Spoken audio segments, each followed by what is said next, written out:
ഇനി ഇവിടെ ചോറും കറിയും വെക്കുന്നത് എങ്ങനെയാണെന്ന് എനിക്ക് ഒന്ന് കാണണം. ഭദ്രകാളി, സ്വന്തം ഭർത്താവ് പട്ടിണി കിടന്ന് ചാവണമെന്ന് അവന്റെ ആശ. അല്ലടി, നിന്നെ കൊന്നിട്ട് ഞാനും ചാവുള്ളൂ. അടി ഭദ്രകാളി, ഇറങ്ങി വാടി. എന്താടി നോക്കുന്നത്? കരുണം പോലീസും നീയും തമ്മിലുള്ള ഇടപാട് നാട്ടിൽ മുഴുവൻ പാട്ടായി നാറി കിടക്കുമ്പോഴാണ് ഞാൻ വന്നത്. പോലീസ് മുങ്ങിയപ്പോ ഒരുത്തരും കിട്ടിയില്ല നിന്നെ കെട്ടാൻ. ഞാൻ കെട്ടി. അതാണടി എന്റെ ആത്മാർത്ഥത. ആ എന്നെ നിനക്കിപ്പം വരില്ല. എനിക്ക് മാത്രം ഇവിടെ ചോറില്ല. അല്ലടി, എന്താ കണ്ടൂടെ ചട്ടി? പഴയതിൽ ഇനി ഇതും കൂടി ബാക്കിയുള്ളൂ. ഇതും കൂടി ഒന്ന് ഉടച്ചു തന്നായിരുന്നെങ്കിൽ എനിക്ക് പോയി പുതിയത് വാങ്ങിക്കായിരുന്നു. പിന്നെ അത് ഉടച്ചു തുടങ്ങാം. ഉടക്കാനാ പറഞ്ഞത്. തൊട്ട് പോരു തന്നെ. ഈ കയ്യും വിട്ടു. കള്ളു കുടിക്കാൻ കാശ് വന്ന് ചോദിച്ചപ്പോ ഞാൻ പറഞ്ഞില്ലേ ഇത് അരി വാങ്ങിക്കാനുള്ള കാശാണ്, ഇത് തരില്ലെന്ന്. അപ്പ പറഞ്ഞ് എനിക്ക് ചോറ് വേണ്ട, കള്ളു മതിയെന്ന്. കള്ളു കുടിച്ചു കഴിഞ്ഞപ്പോ ചോറ് വേണമെന്ന്. ഇവിടെ ചോറില്ല, ഇല്ല, ഇല്ല. ഇനി ഇവിടെ കിടന്ന് ഒച്ചയും വേളം ഉണ്ടാക്കിയാലുണ്ടല്ലോ എന്റെ സ്വഭാവം അറിയാലോ. കരുണം പോലീസുമായിട്ട് എനിക്ക് ബന്ധം ഉണ്ടായിരുന്നെങ്കിലേ പിന്നെ എന്തിനാ ഇയാളെന്നെ കെട്ടിയത്? നിന്റെ തന്ത എനിക്ക് കാശ് തന്നിട്ട്.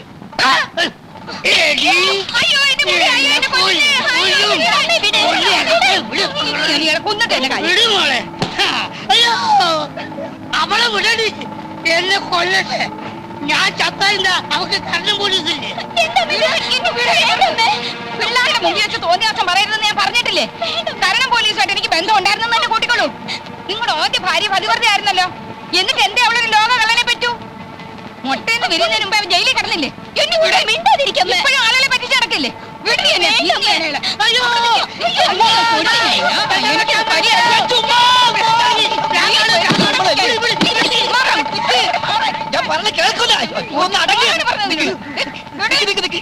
എത്ര കലം പൊട്ടിച്ചു പറ. എനിക്ക് ചോറ് തന്നില്ല. ചോറ് വേണ്ട, ആ അരിയുടെ കാശിന് കള്ളു മതി എന്ന് ചേട്ടൻ പറഞ്ഞാണ്. അത് തന്നെയല്ലേ സംഭവം. ഇന്നെങ്കിലും വല്ല പുതുമ ഉണ്ടാവുമെന്ന് ഞാൻ വിചാരിച്ചു. ഉണ്ടായില്ല. കലത്തിന്റെ കാശ് വേണം, അത്രയേ ഉള്ളൂ. ഞാൻ തന്നേക്കാം. അയ്യോ, പ്രശ്നം തീർന്നല്ലോ. തീർന്നല്ലോ. ഈ രൂപ രാജഗോപാൽ എന്റെ പേർക്ക് മണി ഓർഡർ അയച്ചതാ നിങ്ങൾക്ക് തരാൻ. ആണോ? എങ്കിൽ എനിക്കിതായ്മുട്ടി. ഇവളിപ്പോ അവനെ തെറി പറഞ്ഞിട്ടുള്ളൂ. എങ്ങനെ പറയാതിരിക്കും? അവന്റെ ഈ പെമ്പിള്ളാരുടെ തള്ള രണ്ടാണെങ്കിലും തന്ത നിങ്ങൾ തന്നെയല്ലേ. പെങ്ങന്മാർക്ക് ചെലവിന് കൊടുക്കേണ്ടത് ആങ്ങളയുടെ കടമയാ, ഇല്ലേ അയ്മുട്ടി? അതെ അതെ അതെ. കൊല്ലിഞ്ഞ എന്തായാലും നോക്കിയിരിക്കുന്നു. കേൾപ്പണി കാഴ്ച കാണാൻ വന്ന് നിൽക്കുന്നു. ഈ പണം അവൻ എന്റെ പേർക്ക് അയക്കാൻ എന്താ കാരണം? എന്താ ഇവിടുത്തെ മേൽവിലാസം അറിഞ്ഞൂടെ? എന്തോ എനിക്കറിഞ്ഞൂടാ. അവൻ എവിടെയാ ഉള്ളത്? ആരെയാ ഇപ്പൊ അവൻ പറ്റിച്ചോണ്ടിരിക്കുന്നത്? എനിക്കൊന്നും അറിഞ്ഞൂടാ എന്റെ പടച്ചോനെ. നീ അവനെ കണ്ടു. ഈ പണം നിന്റെ കയ്യിൽ അവൻ നേരിട്ട് തന്നാന്ന് ഞാൻ പറയും. അല്ലെന്ന് ഞാൻ പറയുന്നു. ശരി ശരി, അല്ലെങ്കിൽ മോനെ ഒരു 50 രൂപ എനിക്ക് താടാ. 50 രൂപ പോയിട്ട് 10ന്റെ പൈസ എന്റെ കയ്യിലില്ല. ഇല്ലെങ്കിൽ വേണ്ട, വാ നമുക്ക് ചായ കുടിച്ചിട്ട് പോകാം. വേണ്ട, ഞാനിപ്പോ ചായ കുടിച്ചാണ്. ഞാൻ ചായ കുടിച്ചാണെന്ന്. ആ ശരി, അത് അവിടെയുള്ള കുടിച്ചേട്ടാ. ഞാനിപ്പോ കുടിച്ചാ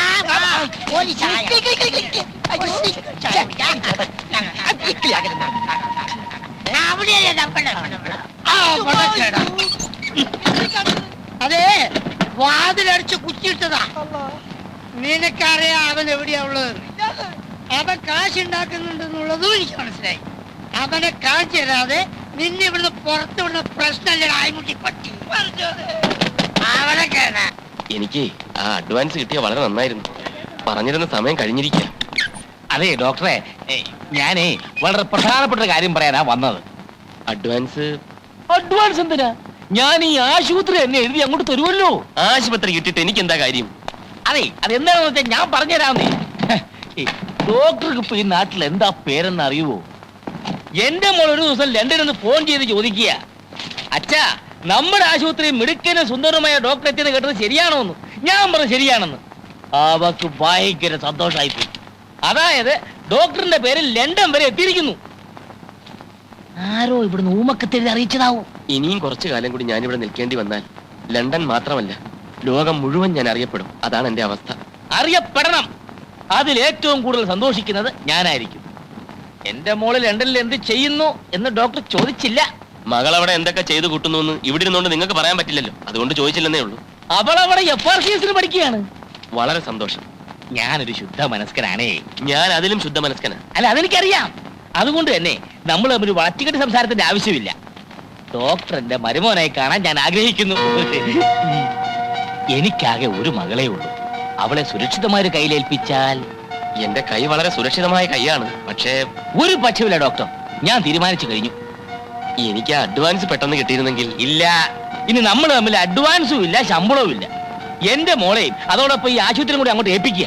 അതല്ല, ഒന്നും പറയണ്ട, ഒന്നും പറയണ്ട, ഒന്നും പറയാൻ ഞാൻ സമ്മതിക്കത്തില്ല. ഒന്നും പറയണ്ട. ഭഗവാനെ, ഒടുവിൽ അഡ്വാൻസും ഇല്ലാണ്ടായോ? ഡോക്ടർ, എന്താണോ? ഡോക്ടർ അച്ഛനമ്മയും വന്നിരിക്കുന്നു. ഡോക്ടറിന്റെ അച്ഛനും. നോക്കെത്താ ദൂരം വരെ ഒരു പാടം, പിന്നെ തെങ്ങുന്തോപ്പ്, റബ്ബർ, ചുക്ക്, കുരുമുളക്, ഏലം ഇതെല്ലാം വിറ്റിട്ടാണ് ഇവനെ പഠിപ്പിച്ചത്. കോഴിക്കോട് പഠിച്ചു കഴിഞ്ഞപ്പോ അവൻ പറഞ്ഞു എറണാകുളത്ത് പഠിക്കണം, പിന്നെ പറഞ്ഞു തൃശ്ശൂര് പഠിക്കണം, പിന്നെ കണ്ണൂര്, കോട്ടയം, കാഞ്ഞിരപ്പള്ളി, അങ്ങനെ കാസർഗോഡ് തൊട്ട് കന്യാകുമാരി വരെയുള്ള സ്ഥലത്ത് ഞങ്ങൾ അവനെ പഠിപ്പിച്ചു. ഇതും കഴിഞ്ഞപ്പോ പറയാണ് എന്തോ ഒരു പാല്, എന്ത് പാല്? മണിപ്പാല്. ഞാൻ പറഞ്ഞോളാം, എനിക്കറിയാം, ഇടയ്ക്ക് കയറി പറയരുത്. എന്താണ്? മണിപ്പാലി പഠിക്കണം. ആ സമയത്താണ് നമ്മൾ ആ റബ്ബർ എസ്റ്റേറ്റ് വിറ്റത്. 27 ഏക്കറല്ല, അമരാവതിയിലുള്ള 30 ഏക്കർ. ആര് നോക്കണം എവിടേക്ക് കിടക്കണം? എന്ത് വിറ്റാലെന്താ, ഒന്നും പാഴായി പോയിട്ടില്ലല്ലോ. റബ്ബറും തെങ്ങും ഒക്കെ ഇനി ഇഷ്ടം പോലെ വാങ്ങിക്കാമല്ലോ. എല്ലാരും ഉണ്ടല്ലോ. മമ്മി എന്തൊക്കെയുണ്ട് വിശേഷം? ഡാഡി എവിടെ? ഡാഡി അങ്ങ് ഒത്തിരി ക്ഷീണിച്ചു പോയല്ലോ. ആളെ കണ്ടിട്ട് മനസ്സിലായില്ല. സുമേ, ലതേ, അയ്മുട്ടി. ഞങ്ങളെയൊന്നും ഓർക്കുന്നില്ല. ഒരു എഴുത്തുമില്ല, ഒരു ഫോൺ പോലും ചെയ്യാറുമില്ല. ഡോക്ടർക്ക് എവിടാ ഇതിനൊക്കെ സമയം? മമ്മി, ഡാഡി, ഇത് ആശുപത്രി ഓണർ കുമാരൻ തമ്പി. മാധവൻ തമ്പി. ഓ, മാധവൻ തമ്പി. ഞങ്ങൾ വേണ്ടതുപോലെ പരിചയപ്പെട്ടു. ഡോക്ടർ ഡ്യൂട്ടിയിലല്ലേ, ഇവരുടെ കാര്യം ഞാൻ നോക്കിക്കോളാം. അത് വേണ്ട, അവർക്ക് പോകാൻ തിരക്ക് കാണും. തിരക്കില്ല, ഞങ്ങൾക്ക് ഒരു തിരക്കുമില്ല. അപ്പോഴോ? അയ്മുട്ടി, ഇറങ്ങാൻ നേരത്തെ കാറ് കേടായി, പിന്നെ ഞങ്ങൾ ലോറിയിൽ അല്ല ബസ്സിലാണ് വന്നത്. ഡോക്ടറെ, എല്ലാം ഒരു നിമിത്തമായിട്ടാ എനിക്ക് തോന്നുന്നത്. അല്ലെങ്കിൽ തന്നെ ഡാഡിയും മമ്മി ഇന്ന് ഇവിടെ എത്തിച്ചേരുവോ? വന്നാട്ടെ, ഞാൻ അവരെ വീട്ടിലേക്ക് കൊണ്ടുപോകാം. അത് വേണ്ട, ഒന്നും പറയണ്ട, ഒന്നും പറയണ്ട. വന്നാട്ടെ, നമുക്ക് വൈകിട്ട് കാണാം. ഞാൻ പറഞ്ഞു. ചേച്ചി, മക്കളെ കയറി. മോനെ, നീ വേഗം വരണേ. Okay, sir. എന്നെ പിടിച്ചൊരു മുറിക്കകത്തിട്ട് പൂട്ടി. കഞ്ഞിവെള്ളം പോലും തന്നില്ല. ഒടുക്കം അലക്കമ്പലിൽ നിന്ന് വാടക കൂടെ തുണി ഒപ്പിച്ചു. എനിക്ക് വേറെ നിവൃത്തി ഉണ്ടായില്ല രാജഗോപാല. സാരമില്ല, ഇന്നുകൊണ്ടെല്ലാം തീരുമല്ലോ.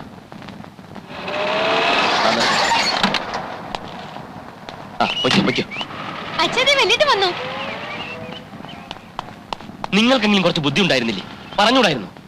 ഞാനിവിടെ നാട്ടുകാരെയും പോലീസിനെയും പേടിച്ച് കള്ളപ്പണിയാന്ന് അറിഞ്ഞിട്ടും അതിഥികളായിട്ട് വന്നിരിക്കുന്നു. മനുഷ്യനെ കൊലയ്ക്ക് കൊടുക്കാൻ ദ്രോഹികൾ. എല്ലാ കാര്യവും വല്യേട്ടൻ അറിയാവുന്നല്ലേ? മിണ്ടി പോകരുത്. മോനെ, അവിടുന്ന് ഇറങ്ങുമ്പോൾ ഞാൻ പറഞ്ഞാണല്ലോ എന്നെ അന്വേഷിക്കരുതെന്ന്. ഞാൻ നിങ്ങളുടെ ആരുമല്ല, ഇറങ്ങിപ്പോണം. 1 മാസത്തിനകം ദാമുവേട്ടൻ ഓഫീസിൽ നടത്തിയ തിരിമറി പിടിക്കപ്പെടും. മാലതി ഇടത്തി പറഞ്ഞെന്താണെന്നറിയോ? ദാമുവേട്ടൻ ആരുടെയും മുമ്പിൽ ഇന്നുവരെ തല കുനിച്ചിട്ടില്ല. പിടിക്കപ്പെടുന്നതിന് മുമ്പ് രൂപ ഏർപ്പാടാക്കിയില്ലെങ്കിൽ കൂട്ടമരണമേ നിവർത്തിയുള്ളൂ. ദാമുവേട്ടനും മാലതിയേട്ടത്തെയും 3 മക്കളും. അന്ന് രണ്ടും കൽപ്പിച്ചിറങ്ങിയതാ ഞാൻ. അപ്പൊ ഞങ്ങളൊന്നും നിന്റെ ആരുമല്ലേ രാജാ? അതൊന്നും ഇപ്പൊ എന്റെ തലയിലില്ല. അമ്മ മരിച്ചതിൽ പിന്നെ മാലതിയേട്ടത്തെയായിരുന്നു എന്റെ അമ്മ. അച്ഛൻ അന്നും കള്ളും കുടിച്ച് നടക്കുകയായിരുന്നു. അതിന്റെ ഇടയിൽ നിങ്ങളെ കെട്ടുകയും ചെയ്തു. ഭാര്യയുടെ അനിയനെ പഠിപ്പിക്കേണ്ട കാര്യമൊന്നും ദാമോട്ടൻ ഇല്ല. ഒടുവിൽ ഞാൻ കേസിൽപ്പെട്ട് ജയിലിലായപ്പം എന്നെ രക്ഷിക്കാൻ വേണ്ടിയാ ദാമോട്ടൻ പണം തിരിമറി നടത്തിയത്. ദാമു നിന്റെ ചേച്ചിയെ കെട്ടുന്നതിന് മുൻപ് നിന്നെ ആരാ പോറ്റിയത്? ആ കണക്കൊന്നും ഇപ്പൊ പറയണ്ട. ഞാൻ ലോക്കപ്പിലായിരുന്നപ്പം എന്റെ മകൻ കാരണം എന്റെ മാനം പോയി എന്ന് പറഞ്ഞുകൊണ്ട് കുടിക്കുന്ന കള്ളിന്റെ അളവ് കൂട്ടിയതല്ലാതെ അച്ഛൻ എനിക്ക് വേണ്ടി എന്ത് ചെയ്തു? എന്നെ വന്നൊന്ന് കാണാൻ പോലും കൂട്ടാക്കിയോ? ദണ്ണമുണ്ടച്ചാ, അതൊക്കെ ഓർക്കുമ്പോ എനിക്ക് നല്ല ദണ്ണമുണ്ട്. ആ പോട്ടെ, നമുക്ക് കഴിഞ്ഞൊക്കെ കഴിഞ്ഞ് രാജാ. ഇപ്പോഴത്തെ കാര്യം സംസാരിക്കാം. എനിക്കൊന്നും സംസാരിക്കണ്ട. എല്ലാവരും എത്രയും വേഗം ഇവിടുന്ന് കാലിയാക്കണം, അത്രേ വേണ്ടൂ. അലക്ക് കമ്പനി തുണി എടുത്തോണ്ട് വന്നിരിക്കുക. എന്തൊക്കെ ആയാലും ഞാൻ നിന്റെ അച്ഛനല്ലാന്ന് നിനക്ക് പറയാൻ പറ്റുമോ?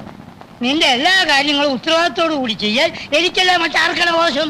എന്റെ എന്ത് കാര്യം? അങ്ങനെ ചോദിക്ക്. ഞങ്ങളെല്ലാം സംസാരിച്ചു. നിന്റെ തമ്പി സാറിന്റെ മോളുടെയും കല്യാണം ഞങ്ങൾ അങ്ങോട്ട് ഉറപ്പിച്ചു. നിങ്ങൾക്കൊന്നും നാണവും മാനവും അല്പം പോലും ഇല്ലേ? ലണ്ടനിൽ നിന്ന് FRCS പാസ്സായ ഒരു പെൺകുട്ടിയെ വ്യാജ ഡോക്ടറായി ഞാൻ കല്യാണം കഴിക്കാനോ? എന്താ നിങ്ങളുടെയൊക്കെ ധാരണ? അഡ്വാൻസ് എന്ന് പറഞ്ഞൊരു തുക കയ്യിൽ കിട്ടിയാൽ ആ നിമിഷം ഞാൻ ഇവിടെ സ്ഥലം വിടും, അറിയൂ. ഞാൻ എന്തൊക്കെയോ കണക്ക് കൂട്ടി. അങ്ങേര് തരുന്ന സ്ത്രീധന തുക കൊണ്ട് എന്റെ കൊച്ചുങ്ങൾക്കും ഒരു മേൽഗതി ഉണ്ടാവുമല്ലോ എന്ന് ആശിച്ചു. ഇതിനൊന്നും കൂട്ടു നിൽക്കാൻ എന്നെ കിട്ടില്ല. ശരിയാ രാജ, ലതേ സുമേ നിന്റെ ആരും അല്ലല്ലോ. അവരെ പ്രസവിച്ച ഞാനായി പോയില്ലേ? അതൊന്നും പറയണ്ട, അങ്ങനെയൊന്നും ഞാൻ ചിന്തിച്ചിട്ടേ ഇല്ല. നീ ചിന്തിച്ചു. ചിന്തിച്ചെങ്കിൽ ചിന്തിച്ച്. ഇപ്പൊ എന്താ വേണ്ടത്? ഏതായാലും നീ ഈ കള്ളവേഷം കെട്ടി, എങ്കിൽ പിന്നെ അത് മുഴുവനായിട്ട് അങ്ങോട്ട് ആടിക്കൂടെ നിനക്ക്? ഈ സ്ത്രീധന തുക കിട്ടിയ മാലതിയുടെ പ്രശ്നവും നിന്റെ ഈ അനിയത്തിമാരുടെ പ്രശ്നം എല്ലാം അങ്ങോട്ട് പരിഹരിച്ചൂടെ രാജ? സ്ത്രീധന തുക വാങ്ങിച്ച് ആരാ കെട്ടുന്നത്? അച്ഛനാണോ? അവർക്ക് എന്നല്ലല്ലോ ആവശ്യം, ഇഷ്ടം പോലെ പണമുള്ള പാർട്ടീസ് അല്ലേ. എടോ കെട്ടുന്നില്ലെങ്കിൽ കെട്ടണ്ട. കെട്ടാന്ന് പറഞ്ഞാൽ കാശ് ഇങ്ങോട്ട് കൈക്കിലാക്കിയ അതിപ്പോ നീ ചെയ്യുന്നതിനേക്കാൾ വലിയ രക്ഷമല്ലല്ലോ. സത്യമായിട്ട് അച്ഛൻ എന്റെ അച്ഛൻ തന്നെ. അങ്ങനെ വല്ല മോഹവും മനസ്സിലുണ്ടെങ്കിൽ അതിപ്പോഴേ നുള്ളി കളഞ്ഞേക്ക്. ഏതായാലും ഞങ്ങൾ നാളെ നാട്ടിലേക്ക് പോവാ. അവിടെ ചെന്നിട്ട് പെമ്പിള്ളേരുടെ കല്യാണ കാര്യം നിശ്ചയിക്കും. നീ കല്യാണത്തിന് സമ്മതിച്ചേ പറ്റൂ. മടുത്തു വല്യേട്ടാ. കാര്യം നമ്മുടെ അച്ഛനും അമ്മയും ഒക്കെ തന്നെ. പക്ഷേ ഏത് രീതിയിലും പണം കിട്ടണമെന്നുള്ള ചിന്തയെ അവർക്കുള്ളൂ. എന്തായാലും വല്യേട്ടൻ ഞങ്ങൾക്ക് വേണ്ടി ഒരു തെറ്റും ചെയ്യണ്ട. എന്തും അനുഭവിക്കാൻ ഞങ്ങൾ തയ്യാറാണ്. വേണ്ട, എല്ലാവരും എന്റെ നെഞ്ചിൽ ചവിട്ടി രക്ഷപ്പെട്ടുള്ളൂ. ഇനി FRCSകാരുടെ ഭർത്താവുക. ഭഗവാനെ, ഇതെവിടെ ചെന്ന് അവസാനിക്കും?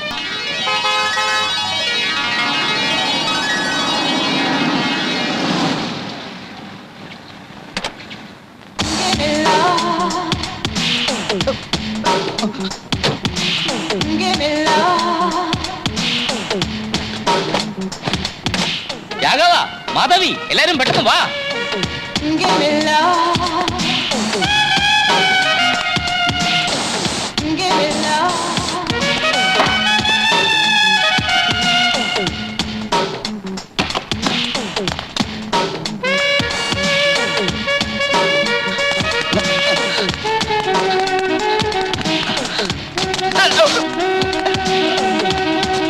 ഹായ് നന്ദിനി.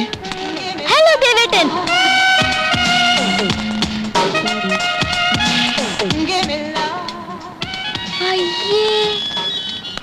ഇതെന്താ ഇങ്ങനൊരു വേഷം?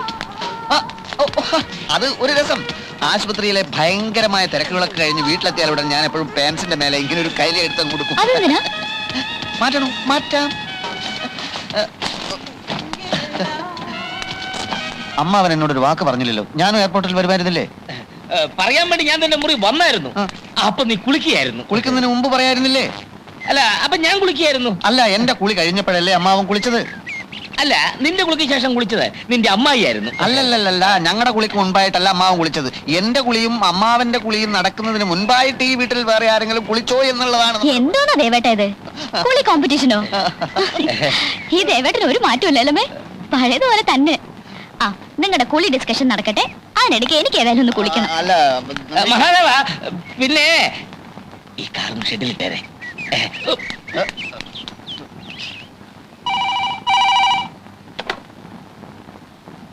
Yes, doctor Rajagopal here.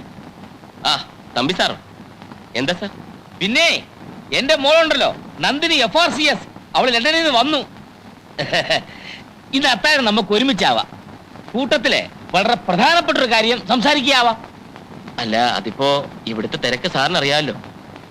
ഒരു നിമിഷം മാറി നിൽക്കാൻ പറ്റില്ല. രോഗികൾക്ക് പരമാവധി സേവനം കൊടുക്കുക എന്നുള്ളതാണല്ലോ ഒരു ഡോക്ടറെ കടമ. വേണ്ട, ഒഴിവുകഴിവ് ഒന്നും പറയണ്ട. രാത്രി അരമണിക്കൂർ മാറി നിന്ന് വെച്ച് ആകാശം ഒന്നും ഇടിഞ്ഞു വിടാൻ പോകുന്നില്ല. അതിനിടെ വല്ല രോഗികളും ചാകുകയാണെങ്കിൽ അങ്ങോട്ട് ചാകട്ടെ. കൊല്ല പിന്നെ ഡോക്ടർ വരണം. ശരി, വെക്കട്ടെ. സാവിത്രി, ഗംഭീരമായ ഒരു അത്താഴം ഇന്ന് റെഡിയാക്കിക്കോ. രാത്രി ഡോക്ടർ വരും. കല്യാണക്കാരി ഇന്ന് തന്നെ നമുക്ക് തീരുമാനിക്കണം. മോശാട്ടെ അവിടെ ആര്? ആ മഹാദേവൻ. ഡോക്ടർ വരുമ്പം അവനെ എങ്ങനെയെങ്കിലും ഇവിടുന്ന് ഒഴിവാക്കണം. ശല്യം. മഹാദേവാ,